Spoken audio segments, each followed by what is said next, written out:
Hi everyone, this is Christine Jossie from Mail Something Pretty, and today I'm going to make this beautiful hummingbird card that I took straight out of the catalog. Totally stole it or cased it, whatever you want to call it, but I took it straight out of the 2019 Occasions catalog. I'll show it right here. Here's the stamp set, and here's the card. Let's see, I think I did a pretty good job copying. And that's what we're going to make today too, so you can copy it just as well. I love how you can just take the ideas straight out of the catalog. And sometimes that's the hardest part, is coming up with an idea. So we're going to use this stamp set. It's called Humming Along, and I think it is one of my favorites out of this whole catalog. And it also has coordinating framelits. I can show you them up close. Here they are. So here's the stamp set, and here are the framelits. The nice thing about this set is you don't have to have the framelits, because the hummingbird and the hibiscus flower are pretty easy to cut out with scissors. There's no really tricky edges or anything. However, the nice thing about the framelits is this textured background that we're going to use, and also this really nice label shape. So if you have a big shot, it's a nice one to have, but if you don't have a big shot, it's not necessary. Okay, and just to show you, right now it's during celebration, so if you were to get the bundle, it's $42.25. So if you just ordered one other thing, bump it up to $50, you can get a free product out of the celebration catalog, which is full of great things, and I can have a link on that on my website for you. Okay, let's move this out of the way. So the first thing we're going to do is a couple steps. We're going to do a little watercolor wash in the background. Excuse me. So I have my watercolor paper here, and we are going to use, I moved everything, here we go, an aqua painter, which I love to use when we're doing watercolor washes, and I also like to use a little container of water and my ink. So the background is in Balmy Blue. It's one of the new colors they released over the summer, and it's a great blue, and I'm finding I'm using it quite a lot. And you don't need a re-inker, but I'll show you, if you have one, what to do. So we are going to use the reservoir, I think they call it. I don't know what they call it. The inside of the stamp pad. And one way to get ink in there is you actually turn it upside down. Find you get a better one if you squeeze it with your thumbs and your fingers together. Then you open it up and you get a little bit of ink on here. The old pads got more ink on it, but that works. And then, or you can put a drop or two of the re-inker in there. And then I'll put a little water in there because I don't want it too saturated.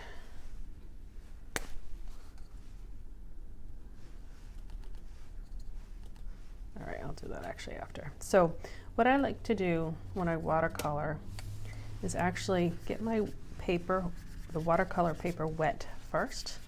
And hopefully, this is on camera, you can see it. My container's kind of dirty. So then I put a little water in here, get it kind of wet. And then if you just add a little water, you see how it just kind of goes, and then I can spread it around. If I were not to add the water first, you would really see the brush strokes, which could be nice in certain instances, but this one I just kind of want it more of just a wash, a light wash. So, okay, so that's really all I want. Let's wash off my aqua painter there. We're going to use this again, hopefully I remember at the end. All right, so I'm just going to set that aside to dry. I'm going to cover this so I don't knock it over. The next step is we're going to stamp our hummingbird.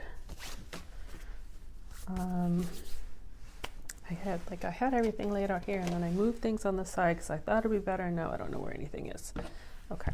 We are going to use, to color our hummingbird, we're going to use the blends markers, and when you use the blends, you like to use the Memento black ink. I forget really why, to be honest with you. It's because of alcohol markers, this works better than the Stays On. But just know the blends goes with the Memento. And I actually was doing these cards the other day, and I left my ink pad. I forgot to cover it for several hours. So I was gonna re-ink it beforehand. I said I'll just do it on camera just to show you how to do it. So really, for the Memento, that's all I do to re-ink it. So they sell individual re-inkers, and then they last a really, really long time because you can just re-ink it. Okay, these are the new cling stamps, which I can show you two things. See how sticky they are? Really, really sticky. And it's the stickers that make them sticky. The regular clear stamps they had before, they weren't as sticky, and so anyways, they listened to our feedback and they fixed them, so they're great, but they're actually a little too sticky. So I had seen this tip somewhere, and I think it's a great one. If you put a little piece of washi tape on top of the sticker, and then when you put it on your ink block, or if you put them in your stamp pads, it's easier. Then you have a place to kind of peel them off. Sometimes, especially when they're new, it's harder to peel off because they're so sticky, but with the washi tape it just peels right off. So that's a little tip that I have found to be pretty helpful, because especially when the little stamps are really hard to peel off. So I'm just going to stamp my hummingbird like so. I'm going to let it dry for a second, cover up my ink, and actually I'm trying to do all the big shot work at once, so why don't we do that? Let's stamp on our balmy blue paper with the same thing. See, I have the washi tape, so it really just works. This says, "Wishing you an amazing birthday." And we're going to cut that out with a framelit, but if you see my sample, I have a straight edged one, which is what I copied from the catalog. And I just want to show you something else, because when you put these new stickers on for the cling foam, once they're on, they're on. You can't get them off. So I didn't put my sticker on exactly where how the stamp lines up, and I'll show you what I mean. So I'm going to use, I think you can see this yellow piece of paper, and I'm going to stamp as if I think it is straight. But you can see how it's like tilted down. So now I know what, I'll put it straight, but I know I need to tilt it up a little bit, and you get it more straight. So if you happen to have stamps that are not, the stickers aren't on correctly, just kind of do it in the scrap paper. So that would be straight, and I know I need to tilt it up. And there you go. So that's a little tip, because you can't peel a sticker off. Sometimes on certain stamps, I'll even put, like with a pen, I'll put like an arrow up or an arrow down, and that helps remind me of which way I need to hold the stamp. Usually I got the stickers on right, but sometimes it just doesn't work. Okay, so this should be dry now. I just wanted to make sure. It dries pretty quick. I just wanted to make sure it dried. So the colors I'm going to use, I'm going to actually do it kind of quick, and I have some that actually I've already cut out because I didn't want this video to be super long. But so we'll do a quick blends tutorial. You have two edges. You have a pointed edge, more like a fine tip, and a brush edge. Let's see, but there's nice pictures on both. I tend to use more the brush edge, but some people like to use the more of the writing edge. Doesn't matter. And the other thing with the blends is some people like to start with the darker color, and some people like to start with the lighter color. I happen to like to start with the lighter color first, but it really doesn't matter because you're going to keep going back over and over the colors. So I'm just kind of throwing a little color in there, and I'm going to go over it now with my dark a little bit. And then I'm going to blend them together. I could blend and color with these for hours. I absolutely love it. And so some people, like with some markers, if you were to go over with a lighter color on top of darker color, you'd be afraid that you would wreck your color. But these don't pick up the colors. So you'll see in a second. I'm going to go over some of the green with the blue, but it won't ruin my marker. So that first one is balmy blue. We have a light and a dark. This is mossy meadow. Light. This is the light. And again, I'm just kind of, I'm really just doing it kind of quick. I've done a few of these. You can play. No hummingbird is always the same color. We have hummingbirds here, and we have a lot of, although mine are really green, they don't really have a lot of blue in them. I love to watch them.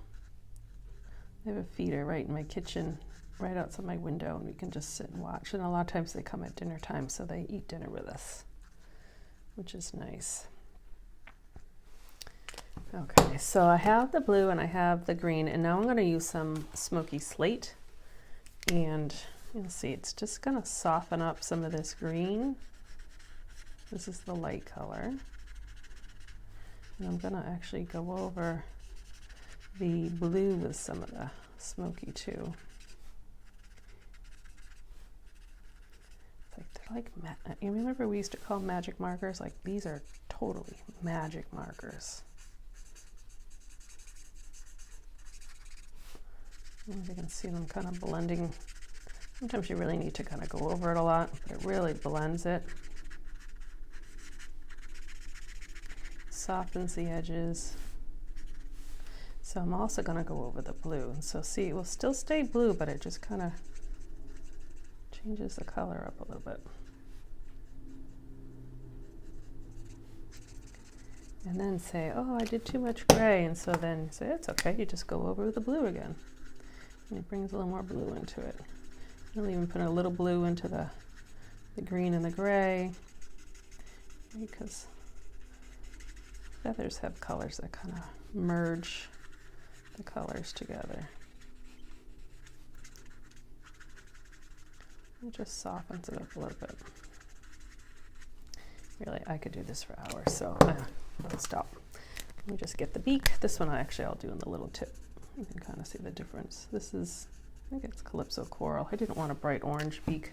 I actually think their beaks, I have to remember, are kind of more the same color as their bodies.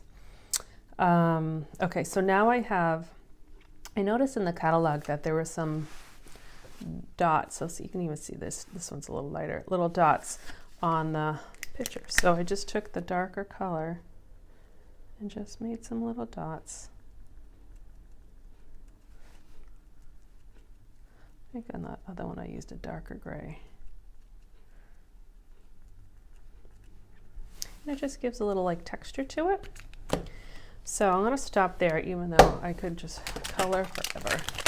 Put this aside. Okay, so now we have, let's see, this, it's still a little damp, but you can see how it kind of dried. I have another one that's totally dry.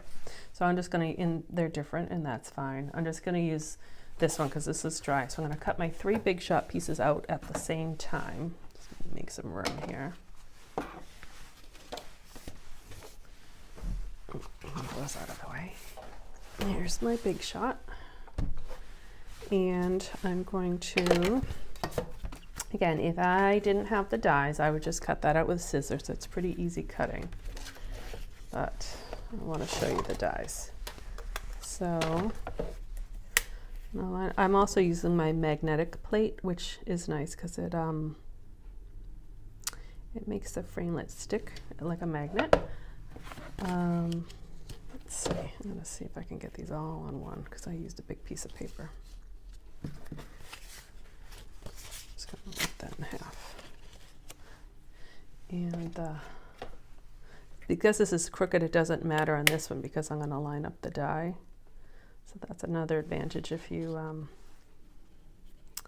put your stickers on a little wrong.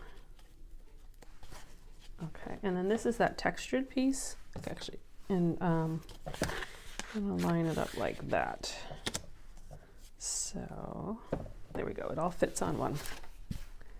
I'm going to run it through. I'm actually going to crank it through. You can hear that noise, and that's totally normal. The first time you hear it, though, you get a little scared. I'm going to crank it through twice for that textured piece because it's a thicker piece of paper. It's that watercolor paper, so I just want to make sure that it cuts through. All right. So here's that textured piece, and these just kind of pop out. It all comes out in one piece, and just for the sake of time, I'll try to keep these shorter. I already popped that out, so I had done another one, but it just all comes out in one piece. So that's that. This pops out like that, and the hummingbird. There we go. So those are our cutout pieces. So now we can assemble our card. Get that out of the way. Hopefully I don't drop it. I tend to drop my plates. Okay, so we need our base card. So that's just a regular size piece of paper cut in half and scored down the middle. So the card base becomes 5.5 by 4 1/4, and I have a couple little markings on it, but it's okay because we're just going to put that straight on top. So that's another thing. I don't have to waste the paper. I need my snail, so we're just going to adhere down that watercolor paper. Put some around the edges. It's sticking funny. There we go. And it's fine if those are popped up because we're gonna put our bird on top. One of those fell out. So I have they have call it I think take a pick tool, but it's, I'll show you all the pieces. We're gonna use it for something else. But it has a paper piercer, but you can take that off. It has like a little spatula if you're using the embossing paste, and they just flip around. And it has, it actually has another piece. I don't know where it is. It's a stylus. It has the thick and a thinner piece that hops in there. And then they have this piece we'll use in a minute for it picks up sequins, which is really nice. And it comes, I'll show you after. Okay, I'm scattered today. We need 2 dimensionals for our hummingbird. And when you color with blends, the color will bleed through, which you actually want it to, because then you have your saturated colors and they're really kind of blended together. I haven't had any yet that bleeds through on a piece of paper, but if you're a little nervous about the surface you're using, just throw a piece of paper underneath when you're coloring. All right, so we have our dimensionals. And we're going to, actually, you know what? I'm going to put the words on first so that I can line up my hummer. I'll do wishing you an amazing birthday. And now I can put this where I want it. In there. And where's my sample? There it is. So this was the original one I did, which is straight out of the catalog. We'll put the sequins on in a second. And they used the linen thread. They have, in the New Occasions catalog, they had old olive linen thread. Look at it, mine's almost gone because I've used it so much, I love it.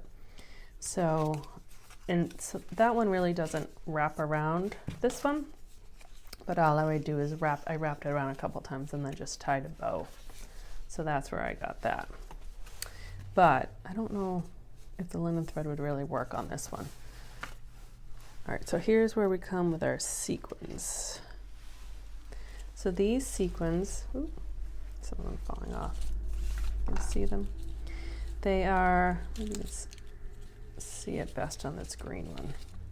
They're regular circles, but then they also have flowers. So, and they already have the adhesive on the back, so it's really nice. So you can choose if you wanted the little, whichever color you want. I'm just going to use the clear ones on this one, which are harder to see, but I'm going to use my pick tool, and then I'm just going to pick them up that way and just kind of stick them down.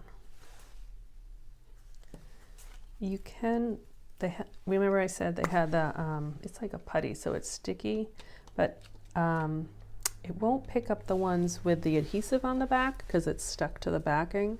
But if you were going to use other sequins that aren't sticky, do you see how easy they just pick them up? So that's really nice. And then you just put a little glue on them and stick those down. So it's a handy little tool, but I'm using the paper piercer part just to pick that up since it's already, sticky. Let's see, I'm just kind of copying where the other ones were, except this card is slightly different. Here we go. I'll have to decide if I want, let's take this off for a second, if I want a bow. That's another thing. See how it's all kind of curly? If you just hold hold it and pull it, it kind of straightens it out a little bit. But let's see if we want a bow on here or not.